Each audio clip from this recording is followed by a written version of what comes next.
नमस्कार दोस्तों, इस वीडियो में हम एनलन हेल्थ के आईपीओ की सारी डिटेल्स जैसे कि आईपीओ डिटेल्स, कंपनी की स्ट्रांग और वीक पॉइंट्स, जीएमपी और ब्रोकर रेकमेंडेशंस सब कुछ जानेंगे, जिससे आपको इसमें अप्लाई करना है या नहीं ये समझने में आसानी होगी।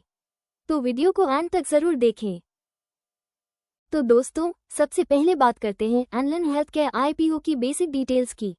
यह आईपीओ 26 अगस्त को ओपन होगा और 29 अगस्त को क्लोज होगा। इसका प्राइस बैंड है 86 से 91 रुपये पर शेयर। लॉट साइज है 164 शेयर्स का, मतलब आपको मिनिमम 164 शेयर्स अप्लाई करने होंगे, जो कि करीब 14,924 रुपये का इन्वेस्टमेंट होगा। यह एक फ्रेश इशू है 121.03 करोड़ का, कोई ऑफर फॉर सेल नहीं है। रिटेल इन्वेस्टर्स के लिए मैक्सिमम 13 लॉट्स यानी करीब 1.94 लाख रुपये तक अप्लाई कर सकते हैं। अलॉटमेंट 1 सितंबर को होगी और लिस्टिंग 3 सितंबर को है। अब बात करते हैं कि यह कंपनी क्या काम करती है। एनलन हेल्थ केयर एक फार्मा कंपनी है जो दवाइयों के रॉ मटेरियल्स बनाती है।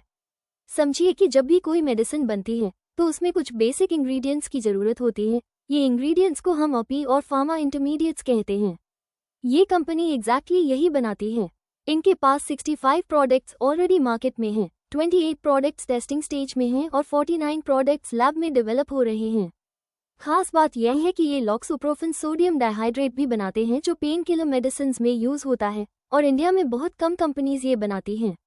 कंपनी का 96% बिजनेस डोमेस्टिक मार्केट में है और बाकी 3% एक्सपोर्ट करते हैं 15 से ज्यादा कंट्रीज में।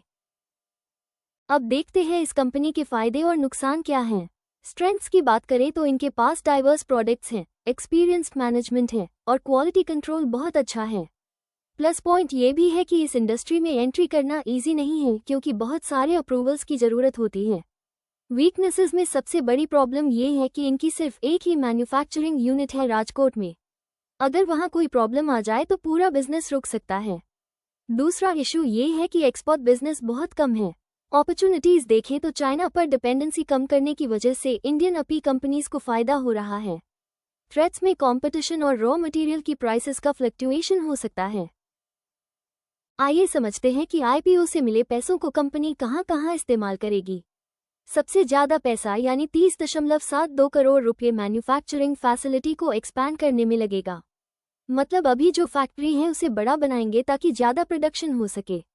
5 करोड़ रुपये से लोन रीपे करेंगे जो पहले से ली हुई है। 43.15 करोड़ रुपये वर्किंग कैपिटल में लगेंगे, मतलब day to day business operations के लिए। बाकी पैसा जनरल कॉर्पोरेट पर्पसेस के लिए यूज होगा। फाइनेंशियल परफॉर्मेंस देखते हैं पिछले 3 साल की। FY23 में रेवेन्यू था 113.12 करोड़, लेकिन FY24 में ये घटकर 66.58 करोड़ हो गया। अच्छी बात यह है कि FY25 में रिकवरी हुई है और रेवेन्यू 120.29 करोड़ तक पहुंच गया है।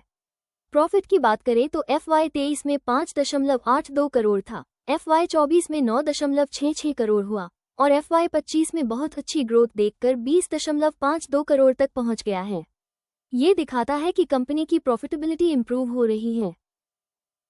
कंपेटिटर कंपैरिजन में देखते हैं तो एनलन हेल्थ केयर का पे रेशियो है 14.26 टाइम्स, जो कि सेक्टर एवरेज से काफी कम है। इसकी कंपैरिजन में क्रोनिक्स लैब साइंसेज का पे 24.73, एमी ऑर्गेनिक्स का 60.47 और सुप्रियर लाइफ साइंस का 31.44 है। इंडस्ट्री एवरेज पे रेशियो 37 से 40 टाइम्स के बीच है। इससे पता चलता है कि एनलन रिलेटिवली अट्रैक्टिव वैल्यूएशन पर आ रहा है, लेकिन कंपनी साइज कंपेटिटर कंपनीज से छोटी है। फार्मास्यूटिकल इंडस्ट्री की ओवरऑल सिचुएशन देखते हैं। भारत की फार्मा इंडस्ट्री अभी $50 बिलियन की है, जिसमें से 23.5 बिलियन डोमेस्टिक कंजम्पशन है और 26.5 बिलियन एक्सपोर्ट करते हैं। अपी इंडस्ट्री 7 से 8% की रेट से ग्रो हो रही है। सबसे इम्पॉर्टेंट बात यह है कि इंडिया अब अमेरिका के जेनेरिक ड्रग्स मार्केट का 40% सप्लाई करता है और यूके की 25% मेडिसिन इंडिया से जाती हैं। चाइना पर डिपेंडेंसी कम करने की वजह से इंडियन कंपनीज को ज्यादा ऑर्डर्स मिल रहे हैं, जो फ्यूचर के लिए अच्छा साइन है। ब्रोकर रेकमेंडेशंस की बात करें तो कुछ इन्वेस्टमेंट प्लेटफॉर्म्स जैसे माई इन्वेस्टमेंट आइडियाज और आईपीओ सेंट्रल ने इसे सब्सक्राइब करने की रिकमेंडेशन दी है, लेकिन अभी तक बड़े ब्रोकर्स की डिटेल रिपोर्ट्स नहीं आई हैं, क्योंकि आईपीओ अभी ओपन नहीं हुआ है। जीएमपी यानी ग्रे मार्केट प्रीमियम की बात करें तो आज 24 अगस्त 2025 के हिसाब से अभी तक कोई कंफर्म जीएमपी डेटा अवेलेबल नहीं है, क्योंकि आईपीओ द 26 अगस्त को ओपन होगा। याद रखें, जीएमपी एक अनऑफिशियल डेटा होता है और यह हर रोज बदलता रहता है। इस पर पूरी तरह से भरोसा नहीं करना चाहिए। आईपीओ ओपन होने के बाद ही एक्चुअल जीएमपी की जानकारी मिलेगी। ये थी डिटेल्स इस एनलन हेल्थकेयर आईपीओ की। आशा रखते हैं कि इससे आपको काफ़ी जानकारी मिली होगी जो आपको आपका डिसीजन लेने में मदद करेगी। अगर वीडियो अच्छा लगा हो तो अपने दोस्तों से शेयर करें और हमारे चैनल को सब्सक्राइब करें ताकि हम हर वीक ऐसे वीडियोस बना के आपकी मदद करें। धन्यवाद।